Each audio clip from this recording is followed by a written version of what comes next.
what if the deadliest enemy America faces isn't overseas, but living quietly in its own backyard? Picture it a crisp autumn morning in New England. Church bells ring through the narrow streets of Lawrence, Massachusetts. Colonial brick mills stand like monuments to the American dream. Yet beneath this peaceful facade, a criminal empire was thriving, an empire so vast, so entrenched, that federal intelligence labeled it the spider's nest of the Northeast. For years, the Sinaloa Cartel, one of the world's most powerful transnational crime organizations, had turned Boston's suburbs into an operational fortress. It wasn't a rumor, it was reality. Federal agents had watched as fentanyl and methamphetamine shipments from Mexico quietly flowed through this historic industrial town. What once produced textiles now produced poison. By early 2025, this shadow network had outgrown the streets. It had penetrated schools, hospitals, and digital spaces across New England. The event that triggered nationwide alarm came in late August, in what law enforcement described as a storm beneath the calm joint forces from the DEA, ICE, and the FBI launched coordinated raids in Lawrence, Methuen, and Manchester.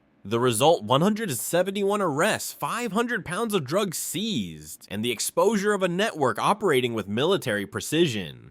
But this wasn't just another drug bust, it was a domestic battlefield, the front line of America's new war on narco-terrorism. According to Reuters and BBC reports, this operation codenamed Sinaloa Surge marked the most aggressive domestic counter-cartel action in decades. Intelligence shared between US and Mexican agencies revealed that Lawrence had become the logistical brain of a multi-million-dollar drug corridor, linking Mexican superlabs to the American Northeast. The DEA described it as a multinational enterprise operating with terrorist-level coordination. Strategically, the Boston crackdown symbolizes something far greater. Under President Trump's renewed Consequence-Based Enforcement Doctrine, the United States has begun applying counterterrorism frameworks to organized crime. The Sinaloa Cartel's designation as a foreign terrorist organization blurred the line between criminal and insurgent, allowing America to unleash its full counterterrorism apparatus on domestic soil. Critics from The Guardian and DW question whether this expansion of federal authority risks eroding civil freedoms in the name of national security. Supporters argue that freedom itself cannot exist without order. Globally, this American crackdown mirrors other fault lines in 2025's security landscape. In Ukraine, NATO's intelligence coordination against Russian hybrid warfare reflects the same principal: target the network, not the noise. In the Middle East, Israel's preemptive drone campaigns against Iranian militias show how transnational threats now operate beyond borders. And in the Pacific, as tensions escalate between the US and China over Taiwan and cyber espionage, the concept of non-state power becomes increasingly blurred, whether it's a cartel or a state-backed hacker collective. But the human cost remains staggering. Behind every kilogram of fentanyl lies an American family, shattered a community, drained a town like Lawrence, left to rebuild its identity between fear and resilience. Parents in New Hampshire lock medicine cabinets not against theft, but against counterfeit pills sold online by cartel-linked distributors. Each overdose is not just a tragedy, it's an act of war waged without bullets. And so America stands at a crossroads. Can a nation preserve liberty while deploying the tools of war within its own borders? Can it dismantle an invisible empire without becoming one itself? The question now isn't whether the storm has passed, it's whether the lightning it unleashed will ever stop striking. Under a blazing Mexican sun, steel doors clanged open on an industrial compound near Culiacan. Inside, rows of stainless steel tanks hissed quietly as masked chemists worked with the precision of surgeons. These were not pharmaceutical engineers, they were soldiers of the Sinaloa Cartel. Their product, synthetic death. Their export route straight into the heart of the United States. By the time these drugs reached New England, they had traveled thousands of miles through a meticulously engineered supply chain crossing deserts, borders, and bureaucracies. According to Reuters and Defense News, the cartel's super labs now produce industrial quantities of fentanyl and methamphetamine with near military efficiency. Chinese-sourced precursor chemicals, encrypted communication channels, and logistics partnerships with American criminal intermediaries allowed the organization to manufacture and move narcotics faster than US enforcement could react. The formula was brutally effective. A single kilogram of fentanyl costing less than $5,000 to produce could yield profits exceeding $1.5 million once diluted and pressed into counterfeit pills. These fake medications, identical to oxycodone, Adderall, or Xanax, flooded high schools, college campuses, and suburban pharmacies across the East Coast. The deception was flawless. Even DEA agents admitted they could not visually distinguish real pills from fake ones. The shift to synthetic drugs was not just a financial strategy, it was a tactical revolution. As The Guardian reported, cartels like Sinaloa had learned that chemistry was the new warfare. No longer reliant on fields or harvests, their empire became mobile, resilient, and virtually invisible. Super labs could relocate overnight, leaving no trace but death in their wake.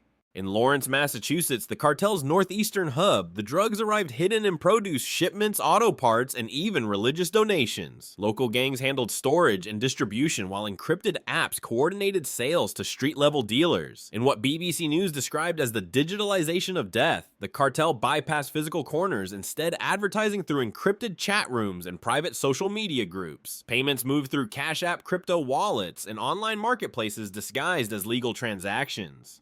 Strategically, this marks a dangerous evolution in modern conflict. The Sinaloa cartel operates less like a drug syndicate and more like a hybrid insurgency, decentralized, data-driven, and global. Their supply chain resembles that of military logistics networks, their communication mirrors encrypted defense protocols, and their tactics exploit the same vulnerabilities that Western intelligence faces in cyber warfare. The implications echo far beyond the US border. In Ukraine, Western analysts note that Russian mercenary groups once focused on warfare now also use criminal routes to finance operations. In Iran, weapons smuggling networks mirror cartel logistics, mobile, encrypted, and state protected. And in China, synthetic drug exports have become both a commercial enterprise and a geopolitical lever, blurring the line between trade and warfare.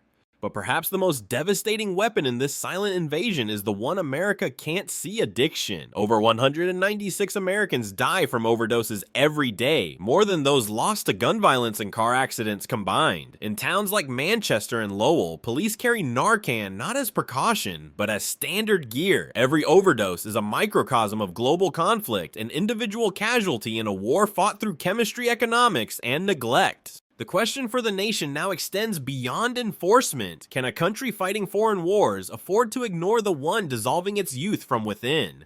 It began with a message, an emoji, a coded symbol, a promise of escape. Teenagers scrolling through Snapchat or Instagram saw ads for study pills, pain relief, or party enhancers. What they didn't see was the hand behind the screen, a Sinaloa operative controlling a synthetic drug empire from thousands of miles away. In 2025, America's war on drugs no longer plays out in back alleys, it's fought in the cloud.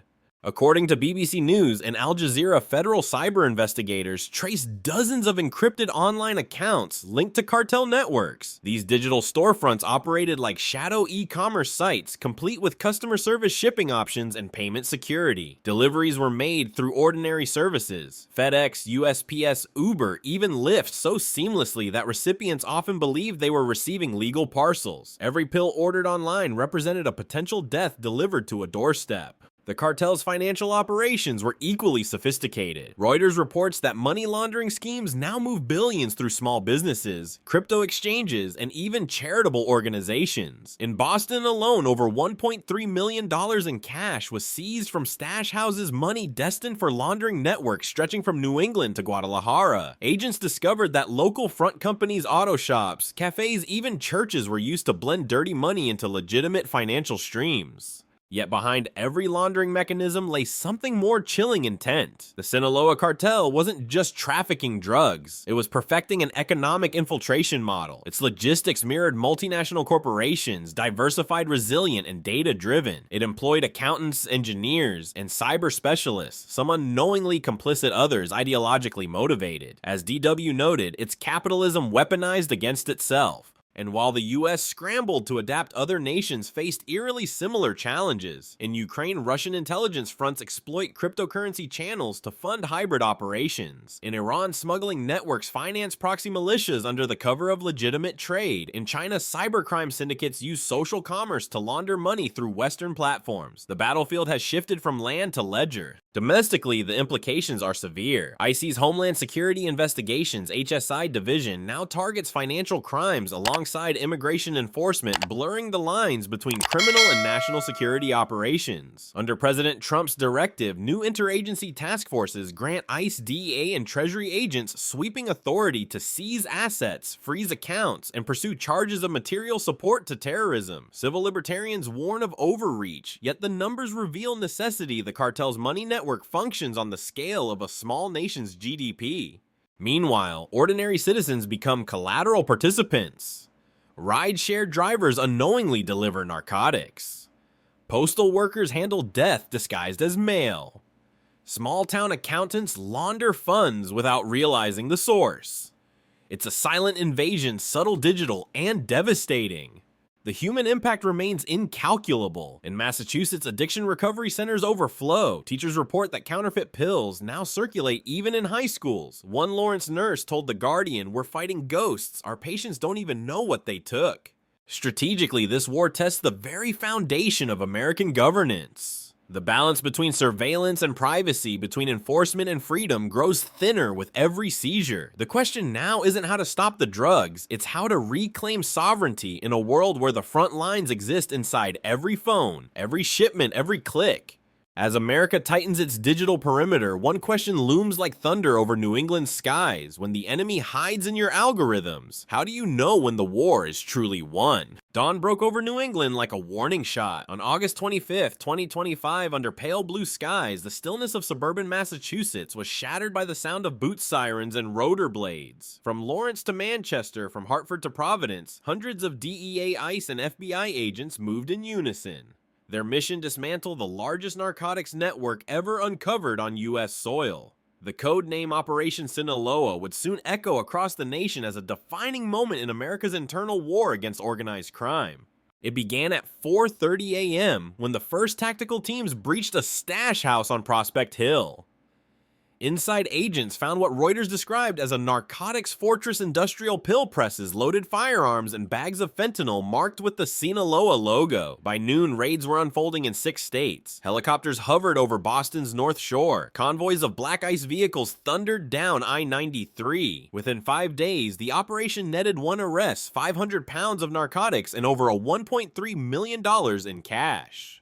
According to BBC News, Operation Sinaloa was not a local enforcement effort, but a synchronized federal campaign involving 23 DEA field divisions and 7 foreign intelligence partners. It was the first major operation conducted under President Trump's Consequence-Based Enforcement Doctrine, which treats major cartels as foreign terrorist entities. Under this doctrine, the DEA, ICE, Homeland Security Investigations, and U.S. Marshals operated under joint command, supported by Pentagon-level intelligence coordination. The results were staggering. Across the United States, 617 suspects were captured, 420 firearms seized, and nearly 2 tons of narcotics confiscated, including 480 kilograms of pure fentanyl, enough to kill over 200 million people. In Lawrence alone, agents recovered counterfeit Adderall and oxycodone pills packed with lethal doses of synthetic opioids designed to look legitimate, engineered to ensure dependency.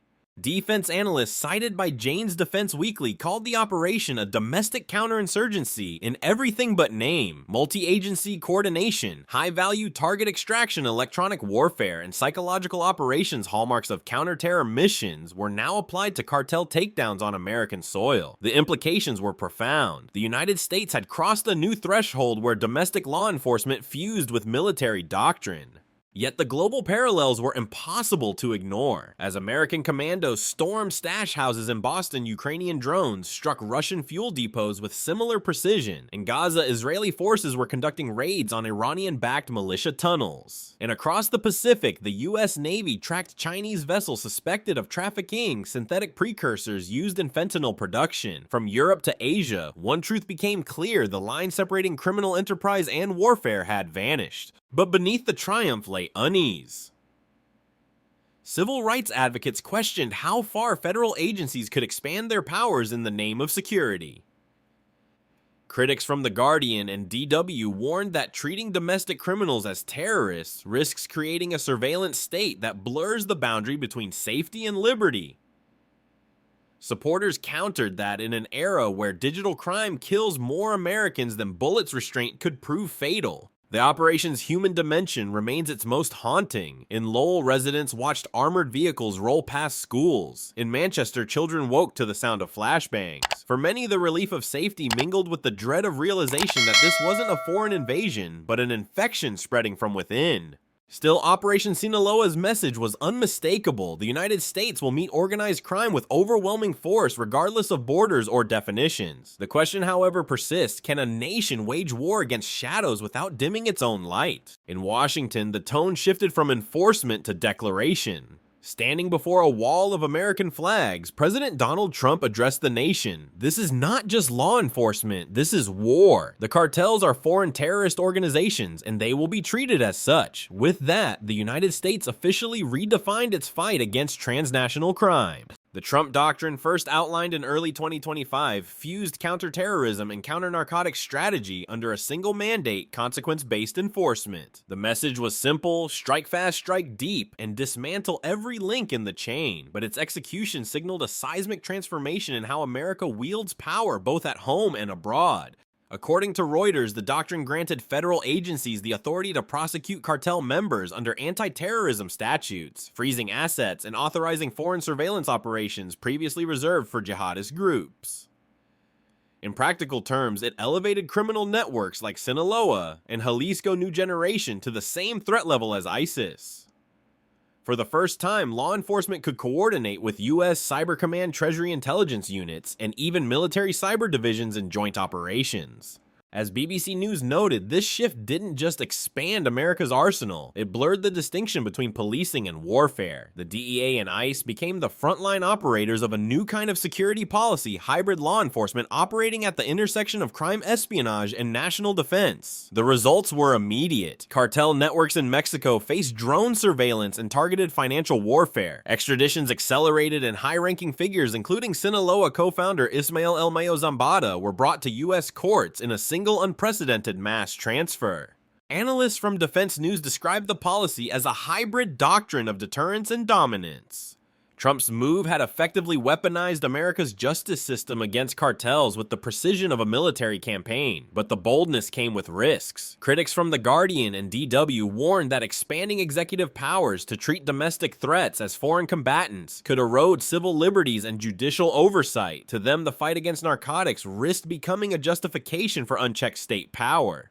Internationally, however, allies took note. In Ukraine, NATO strategists saw parallels between the US crackdown on decentralized drug syndicates and Kyiv's digital hunt for Russian disinformation cells. Both battles targeted networks fluid and visible and global. In Israel, the IDF's preemptive counterstrikes on Iranian weapons convoys mirrored Trump's logic: destroy the infrastructure before it crosses your border. Even China, while publicly condemning US policy, quietly intensified its own crackdown on chemical exporters linked to fentanyl production, signaling that Beijing too recognized the growing cost of chemical warfare through commerce. The doctrine's reach extended beyond geopolitics into the moral fabric of America itself. It reignited debates about freedom and fierce sovereignty and control. Can democracy survive a perpetual state of emergency, or does strength, as Trump's supporters argue, ensure liberty through deterrence? Amid these debates, the human toll persisted. Families torn apart by addiction watched the televised raids not with triumph, but exhaustion. To them, the war had long been personal, fought in bedrooms, hospitals, and morgues. The Trump Doctrine may have struck fear into cartels, but at home it stirred a quieter reckoning. How far must America go to save itself from what it has become? In the words of one analyst quoted by Al Jazeera, the war on drugs has evolved into the war for America's soul. So the question remains, can a democracy wield the tools of war without losing the principles that define it? When the dust settled over New England, silence replaced the sirens. The raids were over, but the echoes of Operation Sinaloa lingered in every quiet street, every shattered family, every courtroom now overflowing with defendants. On paper, it was a victory: 617 arrests, nationwide, 500 pounds of drugs seized in New England, millions in cash confiscated. But beneath the triumph lay a darker truth. This was not an end. It was only the beginning of a long, grinding war against an enemy that regenerates faster than it falls. In the weeks following the raids, Reuters reported that overdose deaths in Massachusetts temporarily declined by 12%. Yet by October, the numbers began to creep back up. Smaller networks were already filling the vacuum left by Sinaloa's collapse. Cut off one head and another grows, warned a DEA official quoted by Debut, a grim reference to the cartel's Hydra-like resilience. The Justice Department now faces the monumental task of prosecuting hundreds of defendants under terrorism statutes. Each case demands resources, evidence, and witness protection in a legal system already strained. According to BBC News, nearly half of those arrested had direct connections to Mexico's northern states, while others were US citizens acting as local distributors. Many had lived quietly in American neighborhoods for years, coaches, mechanics, even church volunteers, revealing how deeply cartel networks had embedded themselves into US society. Meanwhile, international efforts accelerated. In August 2025, Mexican President Claudia Sheinbaum authorized the extradition of 26 cartel figures to the US, the largest handover in her nation's history. Behind closed doors, analysts from Al Jazeera and The Guardian reported that this cooperation came only after President Trump threatened new economic sanctions and border tariffs if Mexico failed to comply. Diplomatically, it was coercion, but strategically it worked. Globally, America's crackdown reverberated like a warning shot. European intelligence services drew parallels to smuggling corridors in the Balkans. Israel increased surveillance on synthetic drug routes from Lebanon. In Asia, China faced mounting pressure to regulate chemical precursor exports that fuel the fentanyl trade. The Sinaloa operation had become more than law enforcement. It was a geopolitical statement the US will strike anywhere at any scale to protect its sovereignty. Yet beneath the politics lies the human aftermath. In towns like Franklin and Nashua, residents still wake to the sound of helicopters in their dreams. Addiction clinics overflow with survivors of overdoses that never made the headlines. Mothers hold photos of sons lost to counterfeit pills marked with the Sinaloa logo. "We don't need a war-worn Massachusetts nurse told The Guardian, we need a cure." The philosophical question now looms large. How much freedom is America willing to surrender to stay safe? The Trump doctrine has given law enforcement unprecedented reach, but with every expansion of power, civil rights grow thinner. Surveillance programs once used to track terrorists now monitor encrypted domestic communications. Critics call it patriotism weaponized. Supporters argue it's the price of survival in a world where crime moves faster than law. And across the Atlantic, the pattern repeats. In Ukraine, drone warfare erases the line between soldier and civilian. In Israel, preemptive strikes blur defense with aggression. In China, social control masquerades as security. The struggle between freedom and safety defines the century, and America, despite its victories, stands on that same knife's edge. The war on cartels has entered a new era, one fought in data centers, supply chains, and bank ledgers as much as in alleys and deserts. The DEA and ICE may have won a battle, but the question now haunts every policymaker, parent, and soldier alike. Can a free nation wage perpetual war without becoming its own battlefield? The storm may have passed, but the thunder hasn't stopped. Operation Sinaloa marked a historic turning point in America's war on organized crime. What began as a coordinated DEA ICE raid in New England exposed a global narcotics empire spanning continents from Mexican superlabs to Boston suburbs. Under President Trump's Consequence-Based Enforcement Doctrine, cartels are now treated as foreign terrorist entities, allowing unprecedented coordination between law enforcement intelligence and military assets. The operation's success, 617 arrests, tons of drugs, seized millions in assets frozen, proved that America's reach is unmatched. Yet the aftermath reveals an unsettling paradox. Every victory breeds a new adversary. As synthetic drugs and digital trafficking evolve, the boundary between war and policing blurs. Across the globe, from Ukraine's cyber front lines to Israel's preemptive campaigns and China's surveillance systems, nations confront the same dilemma: security versus liberty.